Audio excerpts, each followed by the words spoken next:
So, radical obedience is the antidote to chronic stress, and burnout is a form of chronic stress. Let me explain. In the first quarter of last year, so this time in 2025, I was struggling and on my way, unbeknownst to me, to burnout. In the first quarter of 2025, I was packed. Speaking engagements, coaching programs during our 30-day challenge, which had hundreds upon hundreds of people in it. And unbeknownst to me, by the end of the first quarter of 2025, I would be burnt out to the point of tears. And I've been teaching stress and health for years, not for the majority of my career as a coach.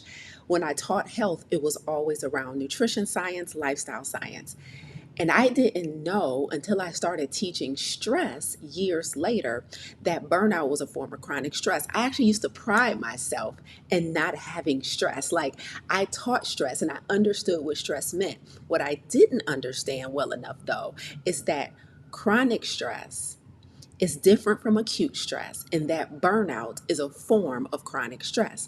And so, the more I studied stress over the years, I began to understand, number one, all stress isn't created equal, and number two, that all stress does not have to exist. And while we all like to talk about how it is impossible to have a stress-free life, what we don't talk about enough, and what I'm here to teach you today, is that chronic stress can always be avoided and should be eliminated as quickly as possible. Now, at the top of last year, matter of fact, my very first episode in 2025 on my YouTube Live for our Monday morning keynote was me breaking down my framework for what I call radical obedience. I'm going to start this year the exact same way. So it is January of 2026, and I am going to start the year the exact same way. People who have been in my ecosystem for a while, you have heard me talk about this concept of radical obedience. You have also heard me talk about this concept of chronic stress. Today, I'm going to marry the two together, and I want to talk about how entrepreneurs, leaders, high achievers, how they arrive at burnout. But most importantly, I'm going to teach you why obedience is the antidote to burnout, i.e., obedience is the antidote to chronic stress. So, welcome back to Monday Morning Keynote with yours truly, Lisa A. Smith. I help leaders, high achievers, entrepreneurs eliminate chronic stress by mastering their personal health, mastering their perception, and emotional intelligence. I'm the founder of something called Clarity. Clarity is where stress meets strategy. What if I told you you were stressed out, not because you had to be, but because you didn't have a strategy? Yep, that's what I specialize in. That's what I'm here to do. I'm super excited to be back here with you guys today. I have my nifty tea just in case things get a little touchy as we go. I'm going to be breaking down about 4 reasons why we end up stressed out and burned out so that you don't repeat that pattern this year. And then I'm going to break down my 4-part framework for radical obedience. That means that it is time to graduate. Many of my followers, y'all are believers. Y'all love God and God love y'all. Y'all are serious about being good people. Y'all are serious about being in service. Y'all are serious about doing the right thing, doing right by people, and all of that stuff. And so you guys also understand the importance of obedience. But I think it's time to graduate for many of you. For many of you, for the past many years, many of you even decades, you have been activating obedience, but you have not been activating radical obedience. And I'm here to tell you, when my life changed is when I decided to graduate from obedience to radical obedience. So what's up, YouTube? What's up, Instagram? I'm back. I'm live. It is the first, what's today?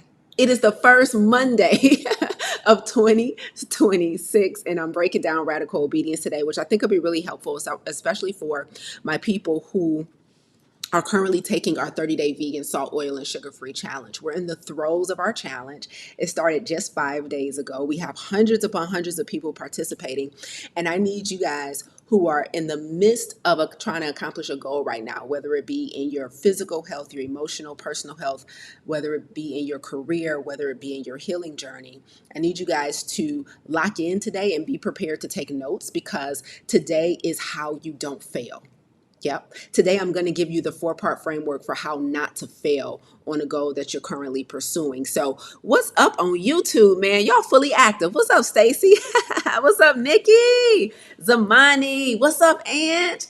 Hey, I love to see it. What's up? Y'all say what's up on Instagram too. Hey, hey, hey, hey, hey. What's up, Nikki, Miss Lucas, Tanya? Love to see y'all. Tell me what y'all sipping on before we get started. Do you have your emotional support tea? Do you have your emotional support tea? I'm here in my Go Handle mug. We're sipping on blood orange and mint today. A little combo for you, girl.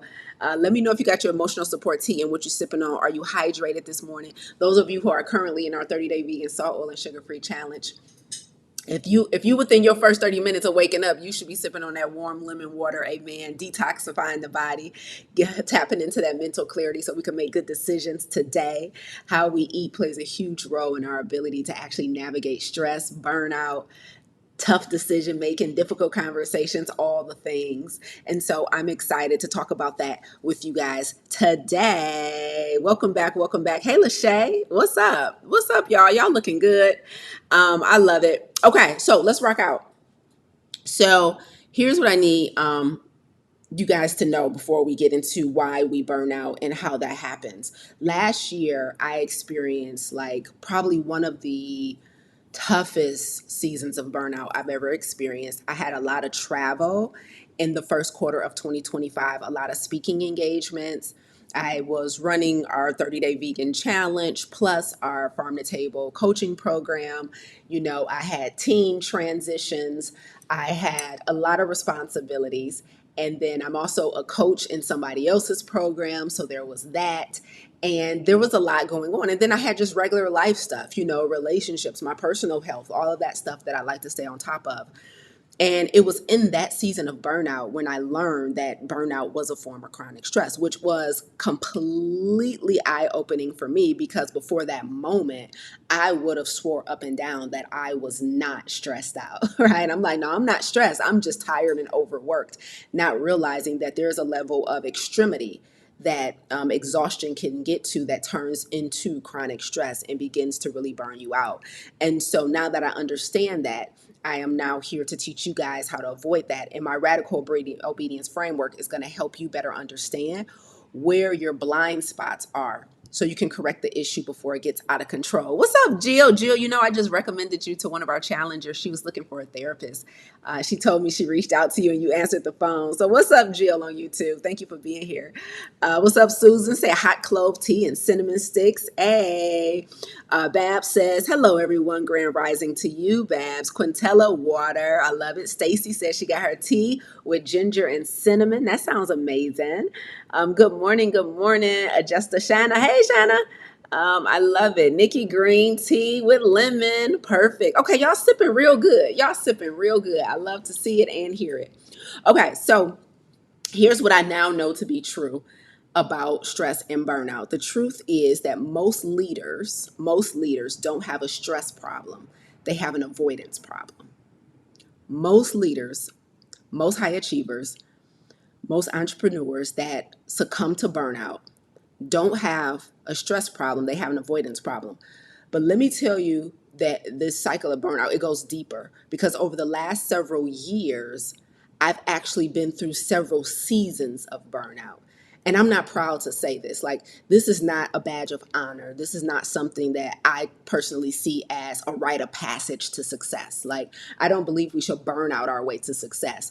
And so the reason I'm talking about it, number one, is to be transparent. And number two, to help people who aspire to be successful as entrepreneurs, who aspire to be successful as business owners, leaders. Maybe you're even just climbing the corporate ladder, right? A high achiever. I don't want burnout to be something that you don't necessarily go after, but you kind of see it as your season of working so hard to get what you want. Like, I want to be very careful of, I know burnout is not a sexy word, but I know grinding is, right? And there's a lot of synonyms for burnout. And I know the hustle culture is still a thing, although a lot of us are starting to get away from it, ideally. Right. So ideally, we want to get away from it, but our habits don't necessarily say that.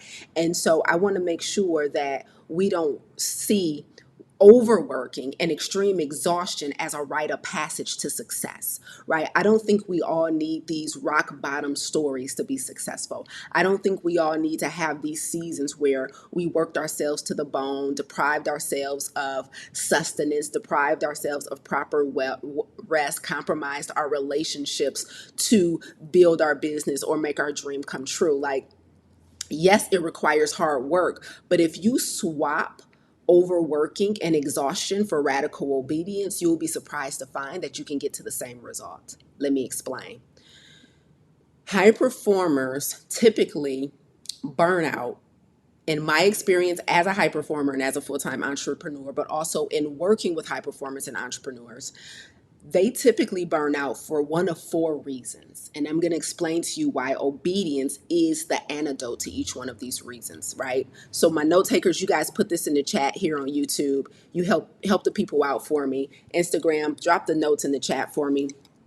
Okay, so high performers experience stress differently. That's first of all. And what I mean by that is for some people, stress paralyzes them and shuts them down. So some people, when they experience the typical symptoms of stress, right, where those cortisol levels are elevated, there's an extensive period of pressure and overwhelm, like emotionally they feel taxed, they not sure what to do, they might be in this like gray area or indecisive period where they're afraid to make decisions, they're afraid to advocate for themselves, they're afraid to like that's a different type of stress. And I don't mean to, this is not a hierarchy or elitist thing, but I want to make it clear that high achievers and leaders, we experience stress differently. Like our stress doesn't cause us to stop. For some people, when they experience stress, they just shut down. Like they just like abandon things, right? And this is not that type of stress that I'm referring to. And that's why I have to specifically call out, like my really driven individuals who don't take no for an answer when it comes to their dreams, when they're really dedicated to pushing through, when they have like all of this endurance, right? We experience stress differently, right? But the reason we experience chronic stress and the reason we experience burnout, reason number one is because we feel more pressure to appear in control. We feel more pressure to appear in control, right? Which means for a lot of individuals who are used to being independent, who are used to being successful, who are used to being seen by their immediate circle as a leader, as who is used to being seen by their immediate circle as somebody who kind of has it all together and knows what they want, right? These type of individuals, the pressure to stay married to an identity that they've outgrown causes stress. I'm going to say that again real slowly. For high achievers, leaders, really driven individuals, the pressure to stay married to an identity that they've privately outgrown causes stress. That means that by most people who are observing on the outside looking in, right, they're used to you being a certain type of person with certain type of traits, a certain identity. And when a lot of people see you that way, or when you've been responsible for a lot of people when it comes to like team or leadership, or when you have a big audience, right, there is pressures to stay married to that identity. And if you're not careful,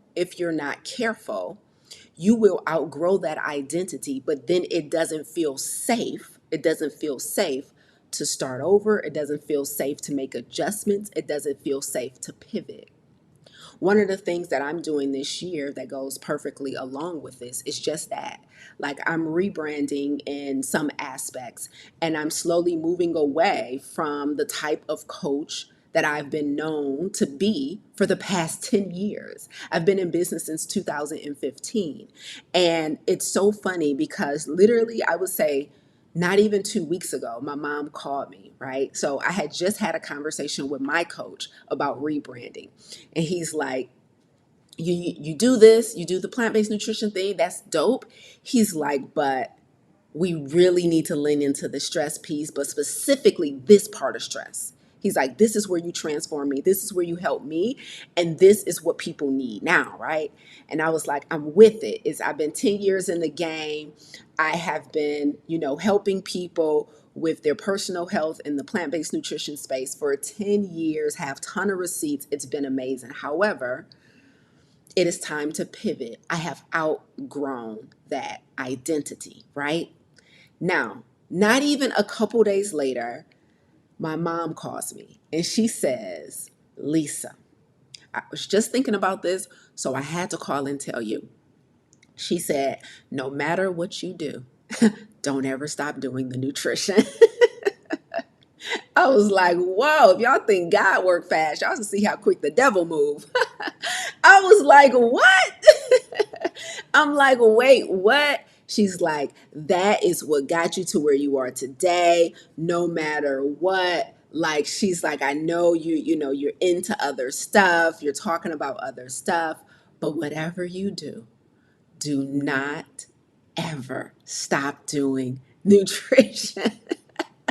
I was like, get off my phone. Girl, bye. Like, can you talk to your mama like that? Girl, bye. I'm like, too late. Too late. I'm like, nutrition will still definitely still be a part of our core process of how we help people, because in my belief system, the work that I want to do with helping individuals to eliminate chronic stress, they can't do it without eating clean, right? And so, like, I can't help somebody who's still putting ultra processed food and excitotoxins into their body. Like, I can't get them to make the decisions that I need them to make because they don't have the mental clarity. So I was trying to explain that to her. I'm like, Ma, you're a day late and a dollar short. I'm like, unfortunately, I have to divorce that identity. There's more work that I'm being called to do. And the mission is not to make the world vegan. The mission is to extend the healthy life expectancy for communities of color. And so I'm now going into the next season of that, the next chapter of that. I've revealed the problem. I solved one problem in the first 10 years, and I revealed the next higher level problem. And now I'm ready to tackle that. I have been studying it for years. I have the expertise. I see people's blind spots. Like, I see why people can't stick to eating healthy. Like, I see why people can't stick to their goals. Like, I've coached thousands of people to this point, Mom, and I now see what the bigger issue is. And I would be disobedient if I didn't move forward and divorce that identity. So the first reason that high achievers, really driven individuals, entrepreneurs succumb to burnout, stress, and overwhelm is because they feel pressure to stay married to an identity that they've outgrown.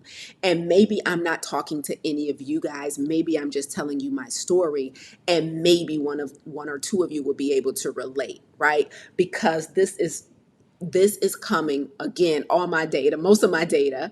I do a lot of studying, but I have so much data from coaching thousands of people in 10 years. That's where most of my data comes from. I'm like, I've noticed a pattern over the years. People want to pivot. These are people who are gifted. These are people who have achieved a lot. These are people who have impacted thousands of lives. I talk to them privately. I'm telling you right now, I talk to them privately. I'm talking about multimillionaires. I talk to them privately. I've coached them privately. And they are feeling the pressure to stay married to an identity they've outgrown. I experienced this. I'm experiencing this now.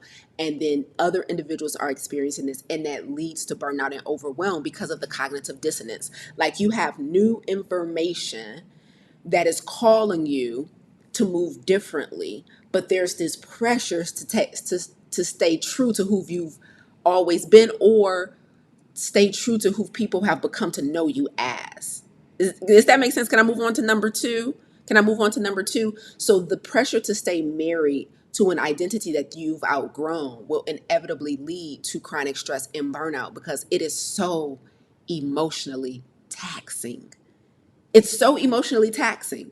Like, it's so emotionally taxing to run back that program again that you have taught over and over and over again, and your heart just not in it, or your mind's not in it, or you find yourself building resentment towards the students in it because you're like, am I still solving this same problem? Like, it's like new person, Same problem. New person, same problem. And when you have more exposure to the problem and you know what their real problem is, you want to run off and solve that now, right? And so you have this cognitive dissonance as a leader and as an entrepreneur of where you know what you should be doing, and that causes stress. Okay. All right. Thank you so much. On YouTube, they said makes sense. I can move on. Let me give you guys the second reason. Let me give you the second reason why high achievers struggle with chronic stress and burnout. Okay. It is because when they are not sure what to do, when we, let me put myself in here. I am not outside of this group. When we are not sure of what to do, we decide to do what we've always done. Okay? When we are not sure what to do, we decide to do what we've always done. Now, when I say we decide to do what we've always done, the thing that we have always done that causes us to arrive at this place of uncertainty and burnout is typically an unhealthy habit. So when I say we're not sure what to do, so we decide to do what we've always done, 9 times out of 10, though, what we've always done has been an unhealthy and dysfunctional habit. Let me give you some examples. I'll just work more. So just more elbow grease. I'll just work more. I'll just acquiesce, also known as people pleasing. Okay. I'll just avoid the problem. So I'm just not going to look at it. I'm going to do everything else around it, but I'm just going to avoid it. So you got avoidance. Or you have the opposite, which is take control. So that means I have people that are working for me or that are helping me. But when I'm in a space when I don't know what to do, I don't like to feel out of control. So that means I start taking over everybody else's role. And people aren't moving fast enough for me, or people aren't doing it the way I want it to be done. Or I feel like the problem is so great that nobody can help me solve it, or they're not talented enough, they're not skilled enough to solve it. So I just take control. So when I say when we don't know what to do, we revert to doing what we've always done. The thing that we've always done is typically an unhealthy habit. For me, that was more work. It was like, well, I know one thing, I'm not about to be caught being idle. When idleness, stillness is exactly what I needed in the season. But when things are not, when the numbers ain't adding up, or when things aren't turning out the way I want, it's like, okay, well, this video didn't hit, this podcast didn't hit, this message didn't hit, this speaking engagement didn't get as much as this didn't, so let me just do more. Or for some other people, it's avoidance. This didn't hit, but I don't want to go figure out why. I don't want to look at the feedback. I don't want to ask questions. I don't want to listen back to my own tapes and figure out that's avoidance. Or, things didn't go right. And so now I start dabbling into everybody else's responsibilities and trying to take control, because if something didn't turn out the way I wanted it to turn out, it was collectively a problem. So I'm going to make it a singular solution. Right. And so I'm going to take over. I'm going to take control and just shut down and go into my hyper independent mode. Right. And take everything over. Or, right, I'm just going to give everybody what they want, so nobody will be disappointed with me. And then I am going to people please my way out of this. Right. And so it is so important to know yourself as a leader. This is why it is so important to have self-awareness. This is why it is so important to know what your limitations are. I know I am a extreme executor. That means I don't avoid problems. I run into the fire. That means that my work ethic is extremely high. I move at a very high pace. And because of that, typically when I'm feeling pressure coming from stress or impending burnout, I'm going to try and work my way through it. I'm going to try and solve more problems. I am going to try and push my way through, as opposed to doing the opposite of that, which is idling, being still, doing some critical thinking, right? Taking a moment.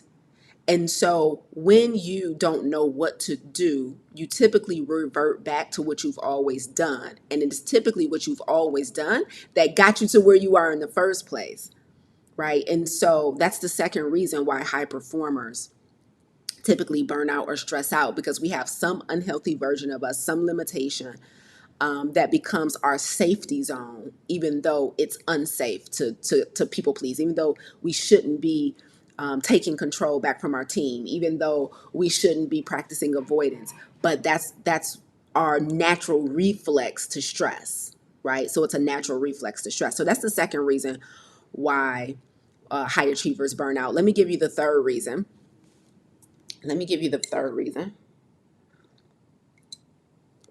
Oh, this blend is better than I thought, guys.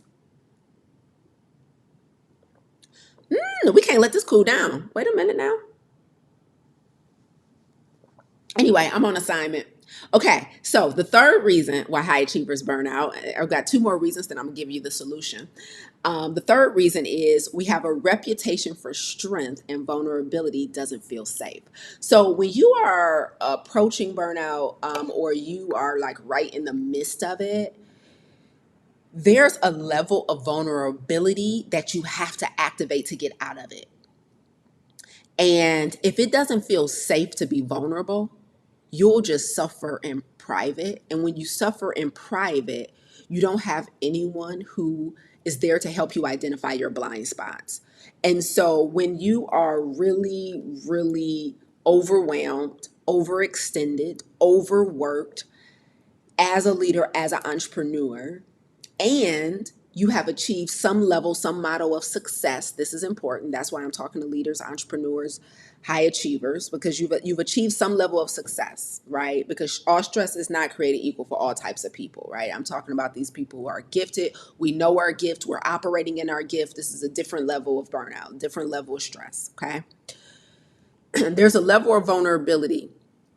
Being burnt out and overwhelmed requires you to say, I don't know, right? It requires you to admit that you need help. So I don't know and I need help. Woo, child. Those are two of the most vulnerable sentences you can ever articulate. I don't know and I need help are two of the most vulnerable statements you can make. They are so vulnerable that they are risky as a leader, as a high achiever, like when you are responsible for people, when you are a possibility model for people, I don't know or I need help could be perceived as weakness, not by people who are listening to you, be perceived by you, right? For most people, if they're personally developed, when I don't know and I need help, it's like, oh, courageous. But to you, if you're not healed, I don't know and I need help is interpreted as weakness. You don't know that it's actually courageous to state those things. It's really courageous. I don't know and I need help, right? I remember when I was onboarding some new people to the team last year. And I mean, I'm like straight up, I need help. I'm like, I don't know if it's gonna be y'all or somebody else. I don't need you, but I need help, right? Like, I can't be so married to somebody that the mission doesn't move forward. So when I say I don't need you, it's not to be mean. It's just to say that the mission is gonna move forward regardless. I need help, and maybe it'll be you or someone else, but I need help, right? But the mission can't stop. Like, our obedience to God can't stop based on an individual. But the courage to show up to a team meeting, to an onboarding meeting, and say, I need help. And to say, I can't do this by myself. I can no longer do this by myself, or I don't know what to do next, is such a vulnerable statement. And depending on your personal growth and your personal health, it will sound like weakness to you. To the right person who understands personal growth and personal development, it sounds like courage. And so if you're a leader or a high achiever who struggles with saying, I don't know or I need help, I challenge you to redefine what courage means, right? And what strength really is, right? And so that's the next reason why we struggle, is because somewhere along the way, it hasn't felt safe to be vulnerable. It hasn't felt safe not to have the answers. It hasn't felt safe. And because of that, we continue to portray or perceive as if we know them, as if we have them. And that perpetuates the cycle of exhaustion. I remember many years ago when I finally normalized saying I don't know even when I'm teaching.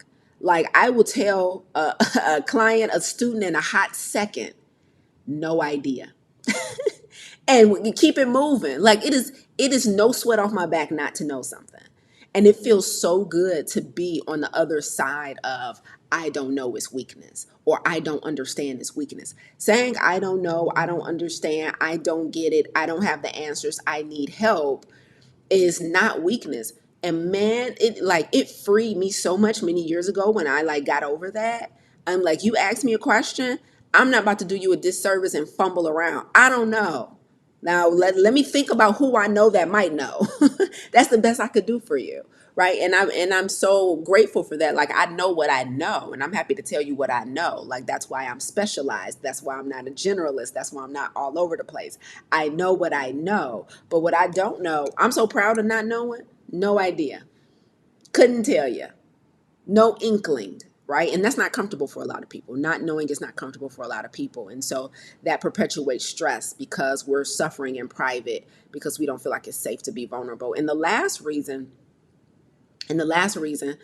that high achievers succumb to burnout and these cycles of burnout, not just a season, but a cycle where you recover and then you repeat it, which is more dangerous, is because we have a history of extraordinary endurance. We have a history of extraordinary endurance. That means if you are really a driven person who knows what they want, you're not all indecisive and all over the place trying to got a million ideas, don't know which one you want to pursue. But when you are focused and when you are targeted and when you know what you want in life, you achieve a certain level of success that is above average for whatever area you are in, you likely have an extraordinary endurance for things. You have a high tolerance for hard work. You have a high tolerance for waiting. You have a high tolerance for problems and problem solving, and that is tough to reconcile because it's a strength. So what happens when burnout hits and overexhaustion hits is that your strength of endurance becomes a weakness because you then try to endure burnout. Like if you're not self-aware enough, you will allow your extraordinary endurance to cause you to sustain burnout because you think I know what I'm capable of pushing through and I know I'm capable of endurance. And so because I can push through more longer than the average person, because I mean, let's just be clear, like the average person is very weak. Like the average person can't take much. Like the average person, like when I say can't take much, I mean like the average person can't even hear rejection one time.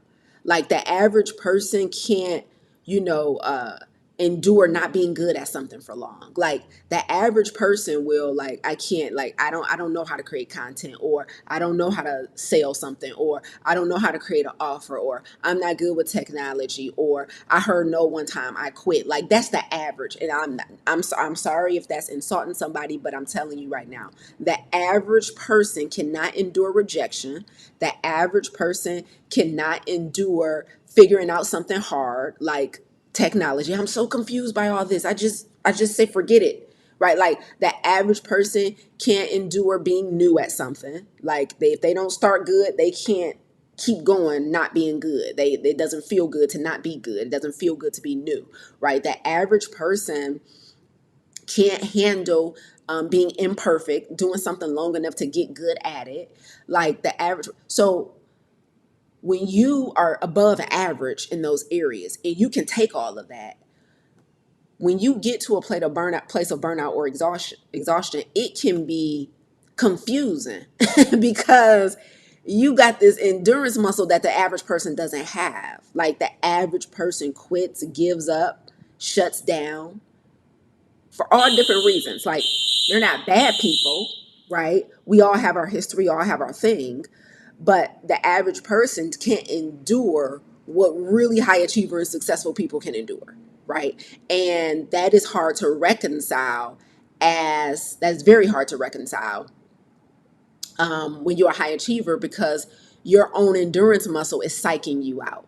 It's psyching you out. And so you end up in burnout, you end up in extreme exhaustion, you end up emotionally depleted, because it almost feels like, am I a failure because I can't go another inch? I ain't got another minute in me. Like, am I, it's like confusing, right? And so you have these reasons that we experience burnout, right? So before I get into radical obedience and how it's the solution to burnout, I want you guys to identify what it is for you. If you are in this category of like, I'm gifted, I'm really good at something, I know what I want, I'm clear on that, right? I'm not in this, I don't know my purpose but I'm in this season of, I'm very clear, and but I am tired, I'm exhausted, or I've experienced burnout, or I could see I'm not in burnout, but I haven't changed enough habits and behaviors to avoid it in the future, right? If this is you, then I want you to identify which one, right? Do you feel pressure to stay married to an identity you've outgrown? Do you have this history of having extraordinary endurance that's psyching you out? Are you one of those people who revert back to unhealthy behaviors when you feel pressure? Unhealthy behaviors like people pleasing or avoidance, or taking control. Do you have a reputation of strength and vulnerability just doesn't feel safe? Like you still haven't been able to put together the words, I don't know, or I need help, right? Like you haven't been able to say that out loud and be vulnerable in a space, right? So think about where you may fall and what might be at the root of your experience of stress and burnout.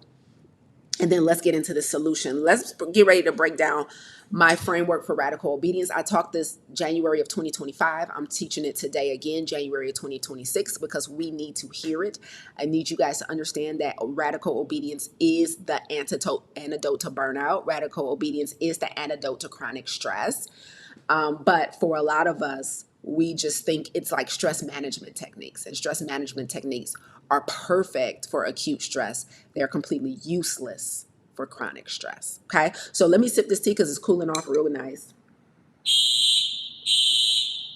And let's definitely get into the framework for radical obedience. So, radical obedience is a term that I've coined, trademarked, to signify doing what you're being called to do despite the presence of fear and uncertainty. So, again, radical obedience is doing what you're being called to do despite the presence of fear and uncertainty. And lately, like for the past several months, I've been toggling with editing this definition of radical obedience to add one more thing.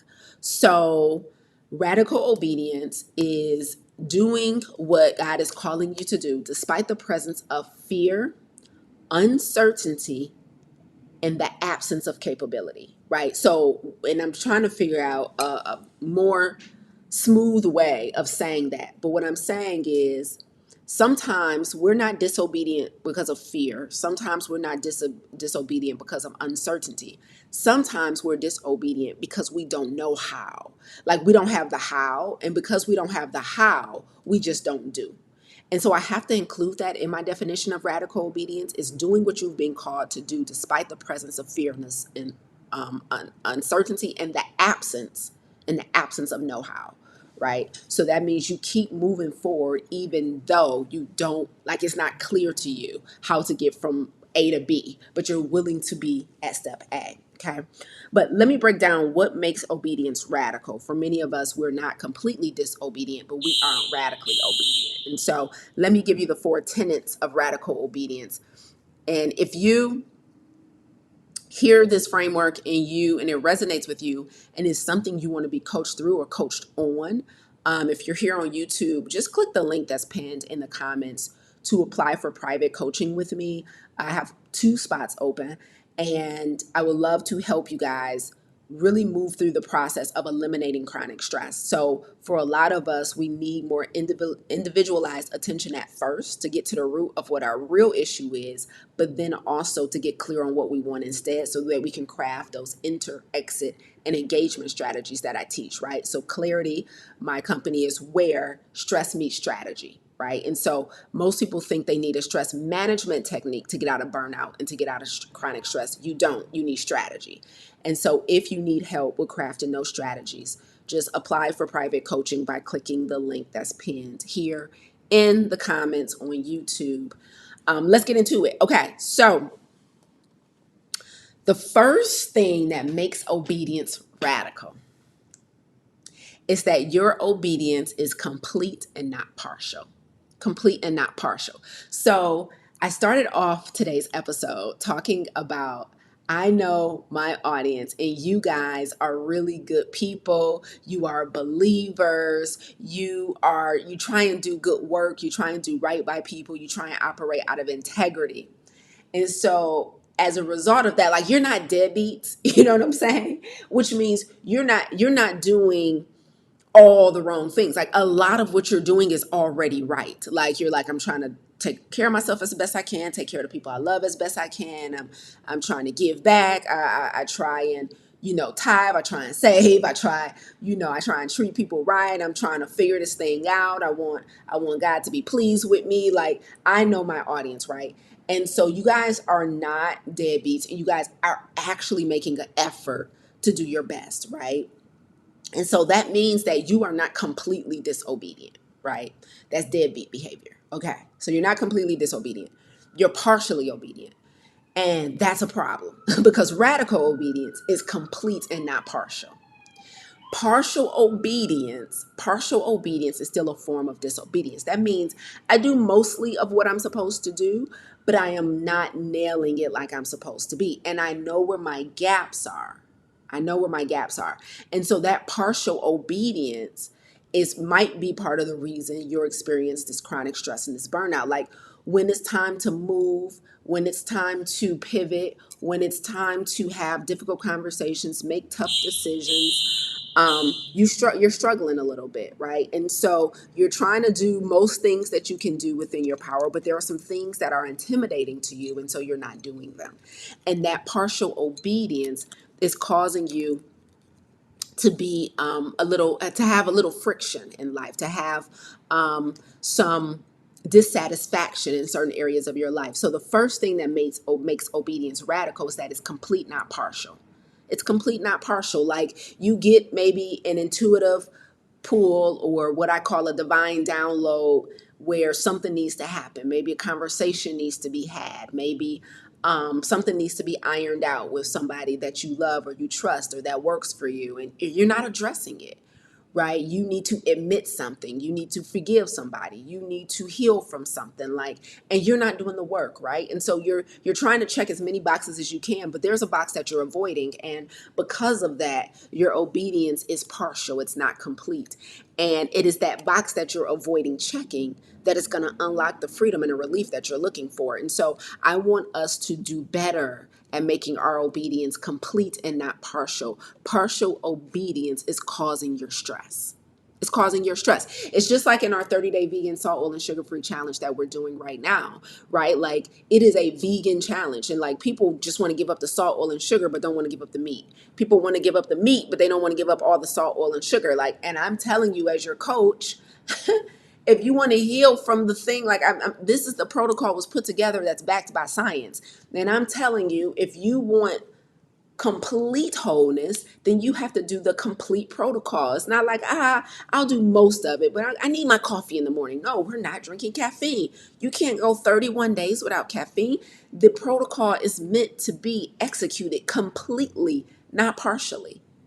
Right? And so what's happening for you in some other area of your life or even in health is that you're willing to do most of the stuff.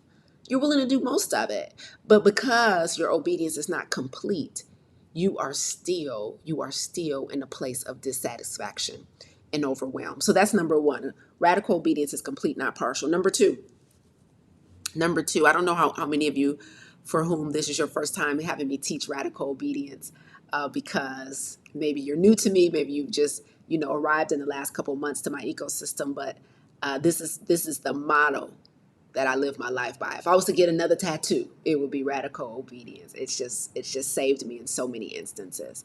Especially the second one, I know a lot of you need to hear this. The second thing that makes obedience radical is that it is immediately and not eventually. It is immediately and not eventually. So this is speaking to the pace at which you move. When you get the divine download, when you get the intuitive pull, when you are, in a conversation and someone says something that hurts your feelings and you don't address it, disobedience, right? Because you feel it, like it's a gut feeling, right? When you mute yourself and you're not supposed to. When God tells you the next step on your journey, but then you decide to get intimidated by technology and you don't take the step, it's immediately to not eventually. Like he told you to do something and you're meant to do it right away. You're meant to activate it right away. You're meant to start the journey right away. And for many of us, we have been delaying obedience, not for weeks, not for months, many of us years.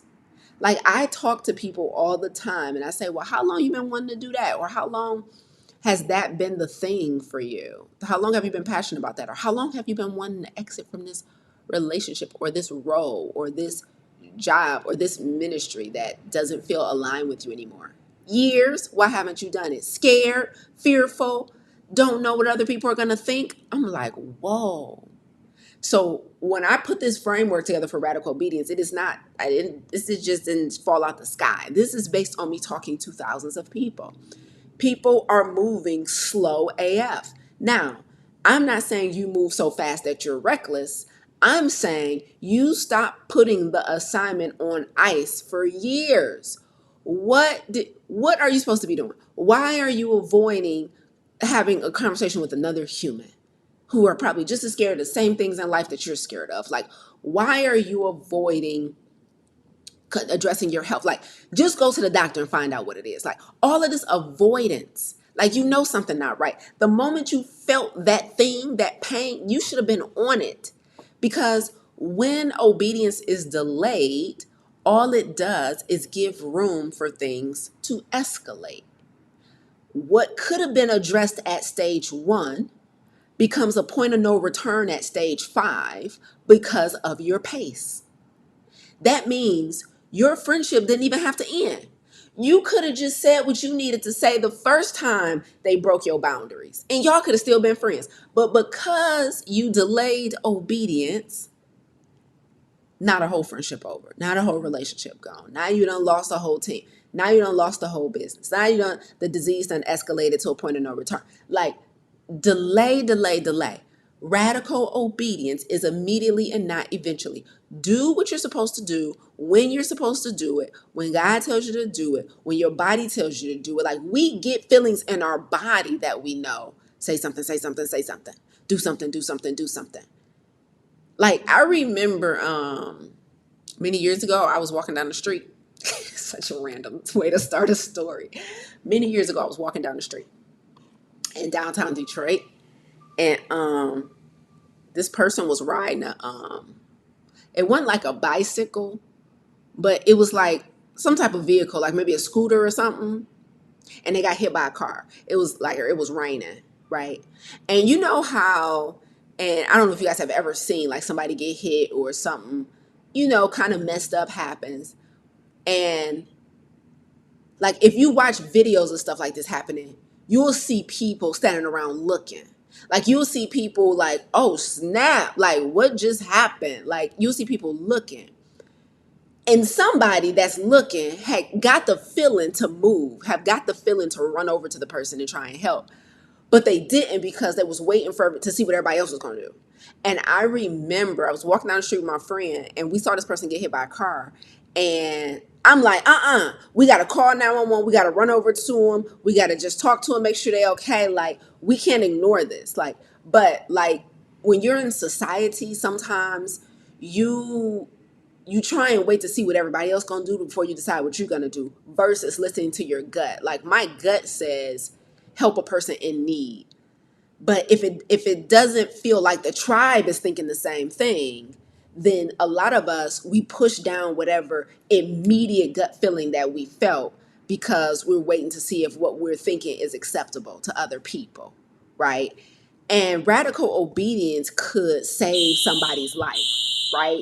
And so it is that immediate reaction that a lot of times helps you to avoid regret. It is that immediate reaction that a lot of times helps you to avoid stress and burnout. Like soon as a team member, somebody on your staff does something that's dissatisfactory, address it instead of you looking up 3 months from now because you don't know. You're like, I'm non-confrontational. Like, what does that even mean? Like, this needs to be confronted. This is a problem, right? Like, it needs to be addressed because that's how you end up stressed out. Stressed out is like a pile of stuff that ain't been addressed. And so, radical obedience is immediate and not eventual. It is do the thing when you feel the thing, take action when you feel the thing, regardless of how you might be perceived by others. So that is number 2. Number 3, the third thing that makes your obedience radical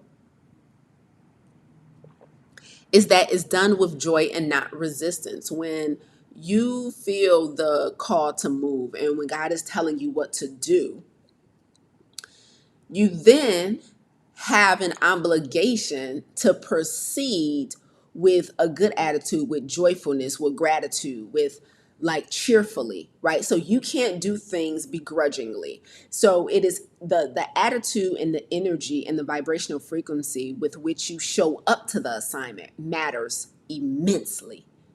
Like immensely. Like when I'm teaching business and I'm teaching my coaches how to create content, I'm like, you can't create content from a I'm here to meet my quota standpoint. Like, okay, Lisa told me to do 1 live video a week. I did it. I never look back at it. I don't show up with the right. Like you have to show up with like this feels right. Like this is the blueprint I committed to following. I trust her. I trust her process. I trust God. I trust his process. Whoever you're getting your blueprint from, like you have to do it with joy and not reluctance. You have to do it with a great attitude. Like you have to serve. Like, I mean, I have somebody on my team who is so amazing. And she's like, Lisa, I was just praying for an opportunity to serve. And, I was she was listening to a sermon one day and she was like, and I was praying for an opportunity to serve. And she said, the sermon just went off. And I guess the next thing that was loaded up in my playlist to play was your podcast just naturally came on right after I was listening to this sermon. And she was like, so I knew you were the person I was supposed to serve. And I'm like, that's crazy. And she reached out to me. And what's so crazy though is, no, actually she didn't reach out to me. Or maybe I had just reached out to, we basically reached out to each other at the same time. Cause I remember having like a love fest through voice notes. Like, oh my God, I was just praying for help. And she was like, oh my God, I was just praying for somebody to help. And it was like, radical obedience just collided. And it was like fireworks. And it was like, God was pleased, right? And it was like, both of us were super happy. It was so amazing. Like she was happy to serve. I was happy because I had been praying for somebody to help in this capacity specifically. And it was like the perfect marriage. And I was just talking to her the other day, like, I want to do this for you and I want to do this. And she was like, no, I just want to serve. You don't. And I'm just like, man, when you show up with the right attitude and the right vibrational frequency to what you feel God has called you to do, you get blessed beyond measure. You just get blessed beyond measure. It's just like the rewards are so infinite when you are radically obedient. Like the rewards are so infinite, right? And so it was such a moment. We just had like what guys call it, like bromance. We had like a girl mance. We had a girl mance and we were just on the voice note. She was like, I was just praying for this. And I was like, me too. And it was just the collision of radical obedience is just fireworks. And so just showing up with joy and not reluctance to do what you're being called to do is just super dope. And then the final thing that makes obedience radical as we begin to wrap up this morning, guys. And this one is, I was breaking down this framework to someone like last year. And this is she was like, this is my favorite one. She was like, this one is so biblical. She's like, this is so good. It was so dope. So much she made me say, you know what, this is my favorite one too. When she explained it, I could never explain it how she explained it. But she explained why number 4 was so biblical. And some of you guys will get it, I don't know. But number 4 is your obedience becomes radical when it's done with innocence and not expectation. When it's done with innocence and not expectation. So what does that mean? That means that most of us don't have an issue with doing what we're supposed to be doing until it's not turning out how we think it's supposed to turn out. Am I right about it? Somebody just put a 1 in the comments if I'm right about it. We don't have a problem doing what we're supposed to do as long as it's turning out how we think it's supposed to turn out. Like the moment it's not looking like we think it's supposed to look, we start considering abandonment. We start letting our foot off the gas. We start planning plan B. We start looking at other options. Like obedience is done with innocence and not expectation. That means, okay, I feel like this is where I'm supposed to be. Let me give you guys an example that has happened to me. Thank you, God. Multiple times, multiple times. Okay. So I do this, which you're watching right now. I teach for a living. Okay. And that teaching comes in the form of speaking. It comes in the form of podcasting. It comes in the form of creating linear curriculums for people to follow to get a result. It comes in the form of coaching. Well, coaching and teaching are not the same. But, right, so I teach a lot. And let me tell you something that's happened to me so many times. Somebody will apply for one of my programs, apply to work with me, apply for me to be their coach. And they'll be like, dude, I've been watching you on Instagram. I've been listening to your podcast. I have been, following you.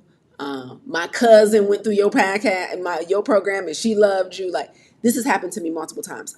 I have been praying for my next step, and then your, commercial came on, or your podcast came on, or you came in my feed. You like, this is what I've been looking for, right? And I'll be like, bet, let's get it. Like, that's just me being radically obedient. So we attracted one another, right? It's all good. It's all good. And they're like, I'm ready. I want you to be my business coach. I want you to be my health coach. I want you to help me with my personal development. Like, help me with my stress, and help me to overcome my fear, and help me to overcome my people pleasing. And I'm like, I got you, right?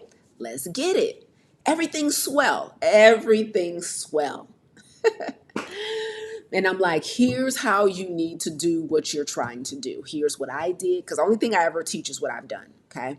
So I'm like, here's what I did to have a successful speaking or coaching company. Here's what I did to lose over 65 pounds and keep it off. So here's what I did to lose weight, optimize my health. Here's what I did to get rid of my memory loss and my lapses in my memory that I was having in brain fog. Here's what I did to fill in the blank, right? And so I teach people to do what I did. Here's who I had to become to leave this long 11-year relationship where I was engaged to be married. Like, I know it's hard, but you can do it too. If you know that's not your person, here's how you do it. So I teach how to do what I did, right? But then something that is not quite going the way they want it to go, right? So from the moment we started working together, it's like, you're my person. You're who I've been praying for. You're the answer to what I asked God for this, and you showed up. I know for a fact this is where I'm supposed to be. But then they start scoreboard watching.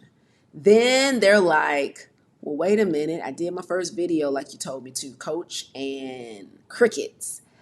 I told people I was selling something, and rejection. I got on the scale, and I think it's broke because it didn't move. I went to the doctor, and I had that tough conversation you told me to have, and they wouldn't listen to me. It didn't work. Right? Expectations. And so they're just like, it didn't happen this first time. It didn't work in like 2 minutes. It didn't, like, why am I not like a multi-billion-dollar company after 3 months? Like, why? And so the expectations are so inexperienced. Inexperienced expectations will ruin your whole play. Like, inexperienced expectations, because you can't set expectations without experience. How can you set an expectation and you've literally never done it before. So let me get this straight. You've been working a 9 to 5 for 40 years. You finally decide you're going to be bold enough to step out on your own and start your business on year 41. And after 6 months, it don't look like what you think you should look. Now, mind you, you've never done this before. You just set an expectation. You're like, okay, by 6 months, I should be replacing my 9 to 5 income, and I should have at least 2 people that I'm preparing to hire for the team, and I should be on the Forbes top list, and my channel should be this many subscribers. And when it don't look like that after 6 months, you like, forget it. I only got 2 years to retirement. I'll just do that instead. Your expectations are so inexperienced and so uneducated that you are willing to throw away the assignment, i.e., be disobedient, because the whole thing, the whole house of cards was built on your expectation. Ain't that crazy? If your foundation is not obedience, the whole thing will come crumbling down. Because if your foundation is built on expectations and your expectations are not met, hang it up. Hang it up. Let me get this straight. You done invested this money for a coach. You done invested this money to learn a process. You done bought this technology. You done went out and did all of this. But let me get this straight. This whole house was built on expectations? You mean to tell me that you had an expectation of what it should look like by when, and when it doesn't, the whole house is at risk of collapse? You were never doing this out of obedience. It was only based on, so you were not doing this out of innocence. It was only based on expectation. So you didn't come into this thinking, this is what God told me to do, and I'm here to be obedient to that. You came here like, it's true, this is what God told me to do, and I'm willing to do it, and as long as it looks like what I think it should look like. And by the way, what I think it should look like is not based on any type of experience or expert advice. It's just strictly based on what I want in this season. Child, hang it up. Hang it up. Hang it up. Quickly, hang it up. Turn the lights off, lock the doors, put the closed forever sign on the front window. You ain't gonna make it. Cut them off. They say, turn out the light, click, let it go. This whole thing is at risk. You mean this whole operation is based on your expectations? Child, you never had a chance. Hang it up. Do you think I would be on my way to celebrating 11 years in business if this was based off my expectations? Child, hang it up. So the fourth tenet that makes obedience radical is that you are doing it and you are operating with innocence and not expectation. That means I'm gonna do, like, I'm not eating sugar because I think I'm gonna be down 50 pounds by Friday. I'm not eating sugar because it doesn't make me feel good. You see the difference? Like, I'm being obedient to not consuming something that doesn't make me feel good. I'm not obedient as long as I'm down 50 pounds by Friday. Like, your expectations is going to ruin the whole operation. I'm doing this because it's the right thing to do. Not because I'm trying to buy a favor. Like, I just want a whole bunch of people who owe me in the future. Like, no, you help people and you in service to people because it's the right thing to do. You operate with innocence. Like, if I sat here and told y'all how many people I done blessed, it's not because I'm like, nah, they better stick with me forever. They better pay for all my programs. They better blah, blah, blah. It's like, no, it's just in the moment God told me this person needs help, bless them. Go ahead and bless them and just move along. And that's it. Like, there's nothing else to it. But all of this expectation of what you should get in return, like, you weren't never moving with obedience in the first place. What is we doing? Okay, so the antidote to burnout and chronic stress is radical obedience.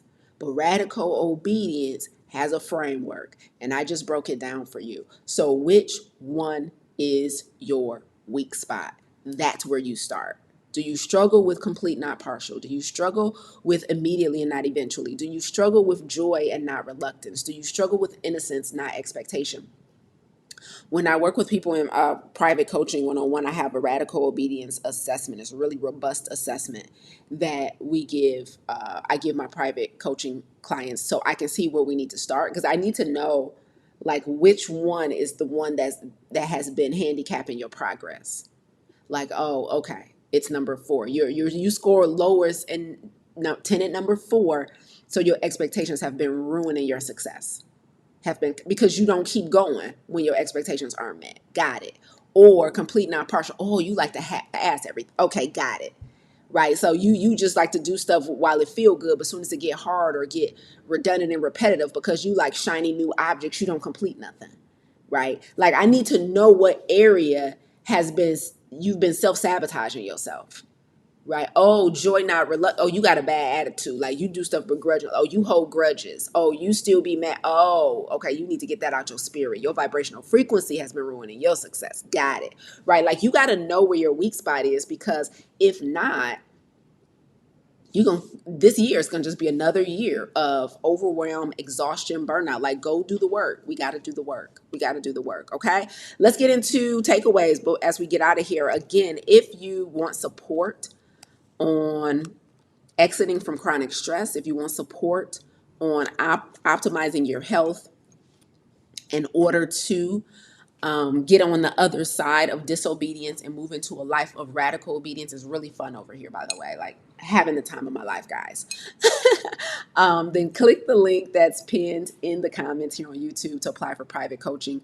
I have 2 private coaching slots available. So I thought I would open this up at the top of the year, for those of you who know that you need help and you can't figure it out on your own. So that application is available. Let me see. Give me some takeaways in the chat. Y'all been chatting it up on this on YouTube. Okay, so, oh, good. Yes, yes, yes. Faithful heart creation. You got it. She said number 3 is joy and not reluctance. You're welcome. You're welcome. You're welcome. All right, let's see. Oh, Peters says, knowing the difference between operating from radical obedience and operating from expectations. Yes, phenomenal takeaway. Phenomenal takeaway. Absolutely. Absolutely. I'll give you guys a second to drop your takeaways. Those of you who are taking our 30-day vegan, salt, oil, and sugar-free challenge, we're in day 5. We are having our next live class this Wednesday on January 7th, where I cannot wait. I'll be breaking down. Let me just tell you the subject for Wednesday. It's just one word, which is love. Love. So love is the subject for Wednesday, January 7th. If you are in our 30-day vegan, salt, oil, and sugar-free challenge, it is still open to join. It is free to participate, but we help you get your health together so that you can operate from a spirit of excellence. Did you know if you are unwell, you cannot be fully obedient? I don't know if y'all knew that. But radical obedience doesn't exist where compromised health exists. It is impossible to show up with the excellence that your assignment requires when you're physically, mentally, or emotionally compromised. So that's why we always start with our health. If I'm helping people eliminate chronic stress, I have to do it by starting with addressing what you're consuming. Like, because if you're consuming foolishness, then it's going to be very hard for you to create what I need you to create in order to move the needle. And so we gotta be thinking clearly, and that starts with what we're putting in our body. Okay. Zamani said number 1 and 2 slightly. Amen. Amen. Number 1 for me says faithful heart creations. Yep. Bridget says, I know that's Bridget, immediate and not eventually. Yeah, man. Dragging those feet. Man. I love it, love it, love it. Hey, look at my girl. No pressure, release the weight. Hey, boo.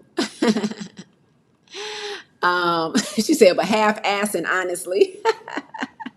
I know that's right. Got to be honest with it. Like, my obedience is so partial. It's not complete. You got to be honest about where you at with stuff. You got to be honest about where you at with it. So that's it for me today, y'all. I'll be back here next Monday for another Monday morning keynote with yours truly, helping leaders, entrepreneurs, high achievers to master their perception, master their personal health, and eliminate chronic stress. I am the founder of Clarity, where stress meets strategy. If you are thinking that you got to be stressed all the time, honey, You don't. You just need strategy. You don't need another stress management technique. And so, if that's something you need support with, don't be afraid to reach out. You can DM me here on Instagram. Let me know what resonated and how I can support you. Until next Monday, I will see my challengers on Wednesday, though. Bye, y'all.